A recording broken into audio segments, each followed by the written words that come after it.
Avengers Empire Issue 1 heads to the far past where the Kree kill their native brethren, the Kotati. The Kree leader Morag rips the head off one of them, saying that his people have coexisted with the Kotati when one race may rule, and with the Skrulls coming there to make them compete with one another, it's shown him their weakness, but now it's time for them to see their strength. Avail comes to see his chief and asks Morag if the Skrulls will approve of this, since this was meant to be a peaceful competition. However, Morag says that there is no such thing, and if the Skrulls don't see that, then they too will be cured, since the Kree are numberless and they must end the Skrulls and purge everything in the stars, for the Kree way is supreme and they will become supreme. Tony Stark awakens from his dream, a dream so vivid that he thought he was there. He knows the dream is thanks to Immortus, who gave him the vision to show how the Kree-Skrull war ended and begun. He wonders why he's suddenly remembering it now, thinking maybe it's trying to tell him something, or maybe it's because he's living inside a literal space god right now. His helmet alerts him to an incoming message and Captain Marvel contacts him, telling him of a situation, so an hour later, the Avengers head into space, as an SOS has come from the blue area of the moon in the form of a psychic message to the celestial brain in Avengers Mountain. Soon they reach the lunar orbit and Tony remembers the blue area is a pocket-type atmosphere created as an arena that the Skrulls set up in the competition between the Kree and the Kotati. The Kotati won the competition because they didn't use the Skrull technology to build anything like the Kree, which Black Panther soon discovers, as the blue area has now been covered in a huge garden. The Quinjet sets down and Cap notes that it's so quiet compared to the jungles he's fought in, which have insects and other sounds that you have to tune out and sounds that you have to listen for. Steve knows that no animal life lives here, but soon they find something as a giant Kree creature smashes its way towards them. Carol notes that it's a Kree sentry, but the head has been morphed into something else. Thor doesn't care, planning on hitting it all the same, but he is blasted by the sentry, which moves faster than Robbie can even see. Carol says that these aren't pushovers and they can hold off whole armies if it's their mission statement. The mutated sentry attacks Captain Marvel as it unleashes a sonic attack, which cripples all of the team. Luckily for Earth's mightiest heroes, a swordsman appears, slashing the beast with his sword and telling the Avengers to attack. The Avengers team up with the swordsman, planning on finishing the job and making short work of the sentry. Thor meets with his old friend and Robbie learns from T'Challa that this man is what remains of the great Avenger, the swordsman, who says while he's not the original swordsman, he has all of his memories and body, remembering how he taught Hawkeye everything he knows. He talks about how the original swordsman joined the team himself, but ultimately his inner demons cost him his life,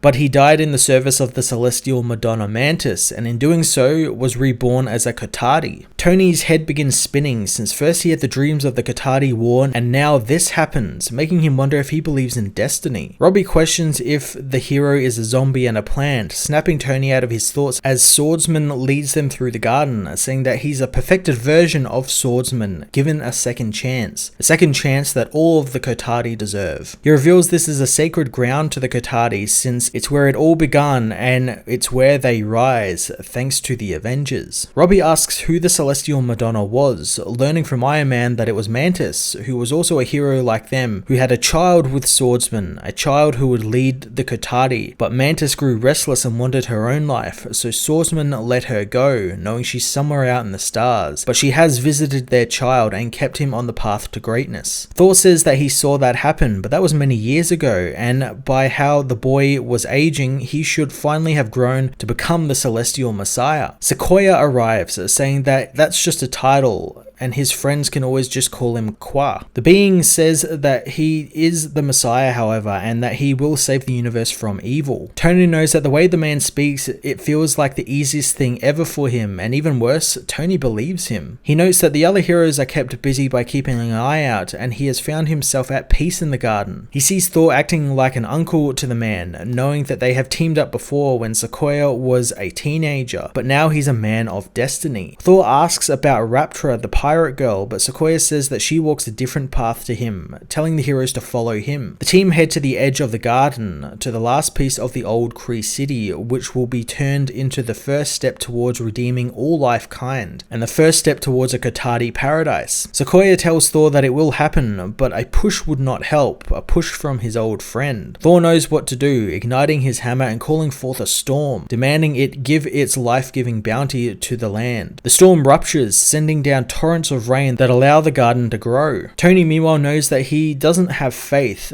but why does all this feel like an anointing or baptism? As the rain pours down, he knows his armor is keeping him dry from the cleansing rain, but he wonders why he feels so clean. Later on, the Avengers join the others at a feast, and Tony still has his strange feeling, knowing that this is all something worth defending. Tony asks about the century they fought, learning that it was part Kree tech and part Skrull mutation. Sequoia asks what Tony thinks that creation means, and Carol says that he can't be implying that the Kree and Skrulls, who have been warring for over a millennia, have become allies now. However, Sequoia says that they are indeed allies, thanks to finding a common enemy in the Avengers and the Kotati. Sequoia says that the Kree hate the Kotati and massacred them once, and they want to do it again since they never forgave the plants for their victory in the Skrull contest. Swordsman says that the Skrulls were pacifists and they paid the price because of that, and this is them rectifying an ancient mistake. So now they have a common cause, and all they need is a figurehead to rally behind. A figurehead they found in that of a foolish boy called Hulkling that they charmed and made feel special, calling him the King of Space. The beings know that the king isn't the real power, it's the ones who control him from behind the throne, the ones who have now sent their fleet to burn the garden on the moon to cement their alliance of an empire of fire and flame. T'Challa finds this all concerning, since while Wakanda has contingencies in case of a war between the Skrulls and the Kree, he doesn't have one if a peace was brokered between them. He asks if Carol can get Alpha Flight on standby, but Carol says that she stepped away from them and Abigail Brand now runs interstellar diplomacy. Swordsman says that the fleet will be there before any forces can mobilize, and diplomacy can't save them now, only the Avengers can. Carol talks to Tony about the last time the Kree and Skrulls teamed up, and he knows the look on her face is like the one she gave him before putting him in a coma and when he tried to take the bottle away from her. Carol says that they all saw one Kree murdered by a tree bursting through him after getting a message telling them to be aware of the trees. Swordsman says that murder is not the Kotati way, but if one of his people did take desperate measures to stop this, they would have, and surely there's been times the Avengers have done the same, especially Carol. Tony knows the look on Carol's face, knowing that she thinks that she knows what's better for everyone. Tony knows that he is right in this situation, armoring back up and telling the team that they are the Avengers, and there has come a day unlike any other that no single hero can withstand, and now they know how to deal with it. He says that he will keep Alpha Flight in the loop, but right now the people need them and they need to stand together, and they always stand up. The team agree with Tony, including Carol, who tells Iron Man to say the words. Tony says that that's the only reason his suit has speakers, as he calls the Avengers to assemble. Above the moon, the Kree Skrull Empire emerges from hyperspace as Tony says that they're going to protect the innocent and stop whatever comes their way, no matter what it takes, even if it means fighting the Fantastic Four. Avengers Empire Issue 0 was a really cool beginning to Al Ewing's new event series, perfectly laying out everything to a point where the previous Road to Empire book wasn't really even needed or required reading, since you get most of that information here. I like Tony's inner monologue throughout the whole issue and how he's having a quote-unquote finding God moment here, where he starts believing in this cause and finding something worth protecting, although not really understanding the cost of doing that. I'm also looking forward to the Fantastic Four companion issue to this as well, since I like the idea that we're getting stories from both sides of the war, humanizing both parties to a point where you don't really know which side is the bad side, or if there actually is a bad side, or who is actually telling the truth. It's really cool and is really quite compelling of a read. All in all, this was a really great launching pad for this mega event, and I can't wait to see where it goes next. I'm going to give this issue a 9 out of 10.